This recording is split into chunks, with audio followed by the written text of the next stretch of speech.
Sa ospital ng Makati na po nagpalipas ng gabi si Janet Lim Napoles. Inaasahang tatagal ng 2 hanggang 3 araw ang preparasyon bago operahan ng bukol sa kanyang matres. At kaugnay niyan, may live report si Jay Sabale.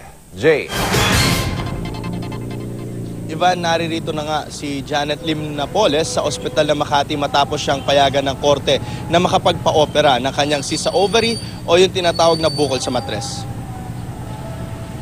Pasado alas 9 kagabi nang umalis ang convoy ng itinuturong utak ng pork barrel scam na si Janet Lim Napoles sa Fort Santo Domingo sa Laguna patungong ospital ng Makati. Doble higpit ang seguridad ni Napoles nang umalis sa kampo. Naka-convoy sa kanya ang 2 pickup truck ng Special Action Force, 2 escort ambush vehicle at 2 motorcycle escorts. Meron din kasamang ambulansya pero hindi naman siya rito sumakay. Sa kabila ng mahigpit na seguridad, kapansin-pansin na walang bulletproof vest at hindi rin nakaposas ngayon si Napoles.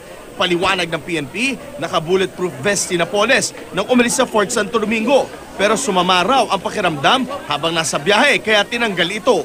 Bago mag-alas 10:30 kagabi, dumating ang convoy sa ospital.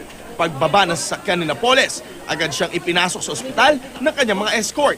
Sinakay din siya ng elevator paakyat ng ospital. Ayon sa Chief of Police ng Makati na si Senior Superintendent Manuel Lucban, mananatili si Napoles sa isang maliit na private room.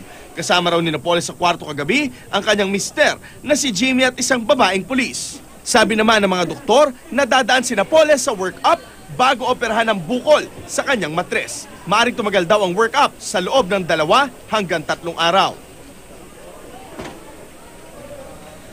Sa ngayon ay napakahigpit ng seguridad na ipinatutupad dito sa ospital ng Makati. Bukod sa nakakalat na mga pulis, meron din silang mga force multipliers. At ang harap mismo na kalsada ng ospital ng Makati mula Gumamela Street hanggang Amapola Street ay sinarado muna sa mga sakyan at hindi muna ito pinadaraanan. At sa mga oras na ito ay naghihintay pa rin tayo ng medical bulletin ukol nga sa nangyari dito kay Janet Lim Napoles. Ito muna latest mula dito sa ospital ng Makati. Balik sa Ivan.